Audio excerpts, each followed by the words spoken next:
سال کے دوران آرمی چیف کی جو ملٹری ڈپلومیسی ہے اور موجودہ حکومت کی کوششوں سے اب ان تمام جو اہم پاکستان کے اہم ترین تعلقات ہیں عرب دنیا سے، بڑی طاقتوں سے، ان میں ایک توازن بھی آیا ہے اور امپروومنٹ بھی آئی ہے، جو کہ پاکستان کی نیشنل سیکیورٹی کے لیے اور پاکستان کی معیشت کی بحالی کے لیے بہت کرٹیکل ہے۔ ٹھیک، اچھا محمد علی صاحب، ہم یہ بھی دیکھ رہے ہیں کہ انٹرنیشنلی بھی جو کچھ تبدیلیاں آ رہی ہیں اس پر بھی بات کی، اور ابھی جو پریس ریلیز ہے ISPR کی، اس میں یہ بھی چیز سامنے آئی ہے کہ ہم نے فلسطین کے مسئلے کو بھی اجاگر کیا۔ اب امریکہ میں بیٹھ کے وہاں پہ فلسطین کی بات کرنا it takes lot of courage. ہم نے سر یہ کہا ہے کہ دو سیاسی سولوشن اس کا واحد حل ہے اس حوالے سے، اس پر کیا دیکھتے ہیں سر آپ؟ پاکستان کی پالیسی کیا ہے؟ پاکستان کی پالیسی کیا رہی؟ پاکستان کیا کردار ادا کر سکتا ہے مسئلہ فلسطین کو حل کرنے کے لیے؟ دیکھیے، پاکستان کے آرمی چیف جو ہے وہ مسلم دنیا کے واحد ایٹمی طاقت کے افواج کے سپہ سالار ہیں، تو یقیناً جب وہ کوئی بات کرتے ہیں تو امریکہ بھی اس کو ایک اور کانٹیکسٹ میں دیکھتا ہے کہ مسلم دنیا کی ایک بڑی طاقت کی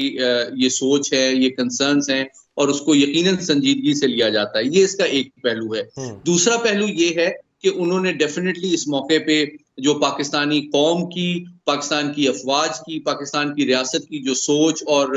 تشویش ہے مسئلہ فلسطین کے حوالے سے، کی ترجمانی بھی کی، اور یقیناً دیکھیں نہ صرف انہوں نے امریکی قیادت سے ملاقات کی، بلکہ آپ جانتے ہیں کہ انہوں نے UN سیکرٹری جنرل سے بھی ملاقات کی، اور دونوں جگہ پہ انہوں نے اس بات کو اٹھانے کا مقصد یہ تھا کہ آپ جانتے ہیں کہ امریکہ نہ صرف ایک بڑی سپر پاور ہے، بلکہ ساتھ ہی ساتھ وہ اقوام متحدہ کی سیکورٹی کاؤنسل کا پرماننٹ رکن ہے، اور کشمیر ہو یا فلسطین، دونوں معاملات میں UN سیکورٹی کاؤنسل کے ایک پرماننٹ رکن کی حیثیت سے اس کی یہ ذمہ داری ہے کہ وہ اس کے حوالے سے جو ریلیونٹ سیکورٹی کاؤنسل ریزولوشنز ہیں ان پہ عمل درآمد میں اپنا کردار ادا کرے۔ دوسری جانب جو UN سیکرٹری جنرل سے ان کی میٹنگ ہوئی، اس میں بھی انہوں نے اس توقع کا اظہار کیا کہ UN جو ہے وہ بنیادی اور سب سے اہم بین الاقوامی ادارہ ہے، جس کی جنوبی ایشیا میں، مشرق وسطیٰ میں امن و سلامتی کے قیام اور دیرپا مسائل کے حل کے حوالے سے بنیادی رسپانسبلٹی ہے، اور تاکہ وہ اپنی جو قراردادیں ہیں ان پہ عمل درآمد کرائے، تاکہ نہ صرف یہ حل طلب مسائل جو ہے وہ حل ہوں، بلکہ ایک دیرپا امن و سلامتی کا قیام بھی عمل میں آ سکے۔ اچھا سید محمد علی صاحب، ہم نے اور یہ آرمی چیف نے کیٹیگوریکلی کہا ہے کہ ہم کسی بلاک کا حصہ نہیں ہیں، ہم بلاک انٹرنیشنل پالیٹکس پہ بلیو نہیں کرتے، نہ ہم امریکن بلاک کا حصہ ہے، نہ چائنیز بلاک کا حصہ ہے۔ بھارت کو ہم دیکھتے ہیں وہ بھی کسی بلاک کا حصہ نہیں ہے، اور اس کے ساتھ ساتھ وہ تمام ممالک سے اور بڑے ممالک سے اپنے تعلقات بہتر رکھتے ہوئے اپنے مفادات کو آگے بڑھا رہا ہے۔ پاکستان کیا کر سکتا ہے سر کہ وہ چائنا کے ساتھ بھی اس کی اچھی ایک پارٹنرشپ جو چل رہی ہے چلتی رہے، امریکہ کے بھی ہم اتحادی ہیں، اتحادی رہیں اور اچھی پارٹنرشپ چلا کے رکھیں، اور اپنے مفادات کو آگے بڑھائیں بغیر کسی بلاک کا حصہ بنیں؟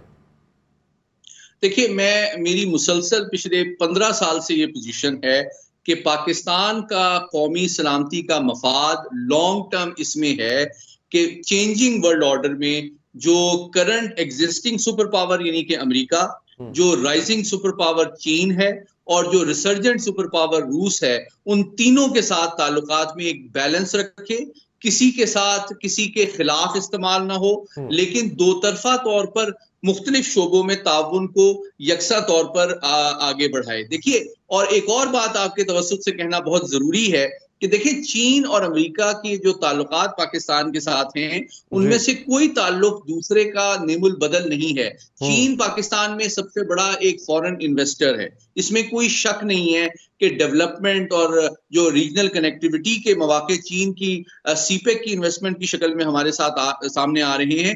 اس کی پاکستان کی تاریخ میں کوئی مثال نہیں ملتی۔ البتہ امریکہ بدستور پاکستان کی سب سے بڑی تجارتی منڈی ہے، 12 ارب ڈالر کا ہمارا بائلیٹرل ٹریڈ ہے، اور پاکستان چاہتا ہے کہ اس میں مزید اضافہ ہو تاکہ ہم ایڈ کے بجائے ٹریڈ کے اوپر انحصار کریں، اور ہماری خوشحالی کا جو حل ہے،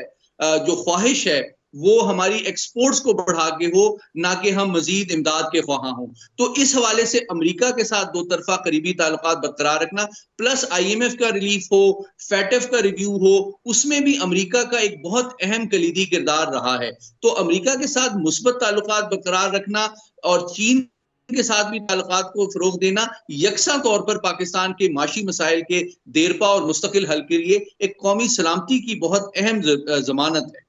ٹھیک، اچھا آپ کو کیا لگتا ہے سید محمد علی صاحب کہ کیا امریکہ نے ماضی میں جب پاکستان کے ساتھ کسی بھی طرح کا اشتراک پارٹنرشپ جب آگے بڑھانے کی کوشش کی تو پاکستان سے ڈو مور کا مطالبہ کیا گیا؟ اب افغانستان میں امریکہ نہیں ہے، اس خطے میں سٹیکس اس کے اتنے نہیں جتنے چند سال پہلے تھے، کیا اب دوبارہ امریکہ پاکستان سے کوئی توقعات وابستہ کیے ہوئے؟ دیکھیے یہ آپ کا بہت اہم سوال ہے، اور میں نے جس طرح گزارش کی کہ کئی اعتبار سے دنیا میں جو تبدیلیاں آ رہی ہیں اس کے حوالے سے اب پاکستان اور امریکہ کے تعلقات میں مزید بہتری کے حوالے سے کئی نئے مواقع جنم لے رہے ہیں۔ پہلی بات یہ میں آپ کے توسط سے بتانا چاہوں گا کہ بھارت کی جو غیر ذمہ دارانہ تصویراتی رویہ ہے، خاص طور پہ جو اس کی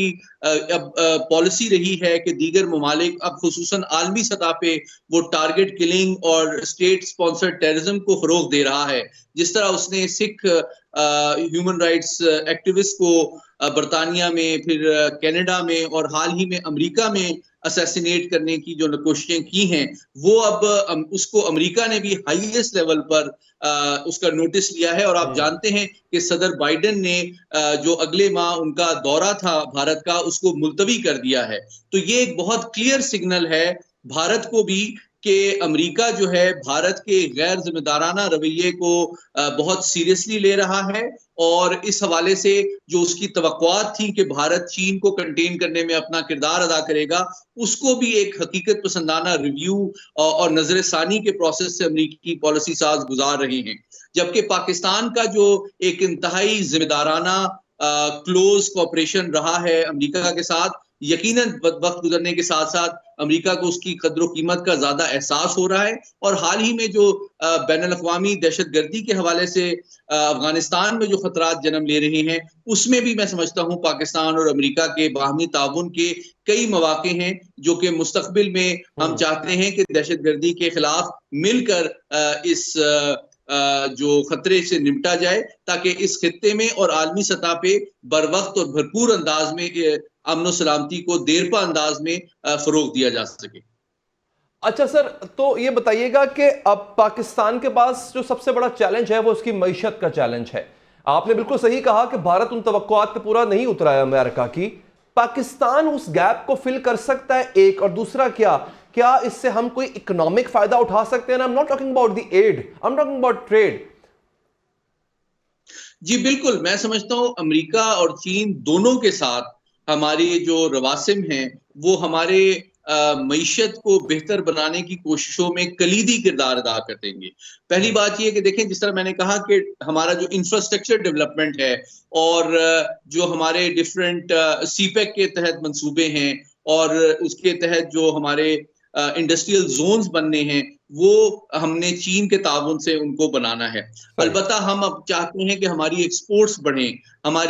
ہمارا ریونیو بڑھے، ہماری فارن ایکسچینج ریمیٹنسز بڑھیں۔ تو اس حوالے سے امریکہ کا کردار سب سے زیادہ امپورٹنٹ اس لیے ہے کہ امریکہ نہ صرف پاکستان کی سب سے بڑی تجارتی منڈی ہے، بلکہ ہماری ایک بڑی آبادی جو ہے وہ ریمیٹنسز بھی پرووائڈ کرتی ہے جو امریکہ میں مقیم ہے۔ اس کے ساتھ ہی ساتھ جو ہمیں معاشی چیلنجز کا سامنا رہا ہے، اس میں جب ہمیں IMF، ورلڈ بینک کی بھی سپورٹ چاہیے ہوتی ہے، تو اس میں بھی امریکہ کا جو رول ہے وہ بہت اہم ہوتا ہے IMF، ورلڈ بینک کے ساتھ کامیاب مذاکرات کے حوالے سے۔ اور پھر آپ جانتے ہیں کہ فیٹف سے جو پاکستان کامیابی کے ساتھ اس کے ریویو کے پروسیس سے گزرا، بھارت کی تمام کوششوں کے باوجود وہ اس بات کا ثبوت ہے کہ ٹیرر فائنینسنگ ہو، WMD فائنینسنگ کے جو الزامات پاکستان پہ بھارت نے لگانے کی کوشش کی، وہ عالمی برادری اور امریکہ نے خصوصاً ہمارے تمام ریکارڈ اور ہماری پرفارمنس پہ اطمینان کا اظہار کیا، جس کے نتیجے میں پھر ہم کامیابی سے فیٹف کے ریویو سے گزرے۔ تو یہ اس بات کا ثبوت ہے کہ معاشی میدان ہو، سیکیورٹی کا میدان ہو، کاؤنٹر ٹیررزم ہو، ان تمام شعبوں میں بتدریج نہ صرف پاکستان امریکہ کے تعلقات بہتر ہو رہے ہیں، بلکہ امریکہ پاکستان کو ایک ذمہ دار اور رسپانسبل ریاست سمجھتا ہے، جس کے ساتھ خیر سگالی کے تعلقات رکھنا امریکہ کے اپنے مفاد میں ہے۔ ٹھیک ہے محمد علی صاحب، بہت بہت شکریہ، آپ نے پروگرام کے لیے وقت نکالا۔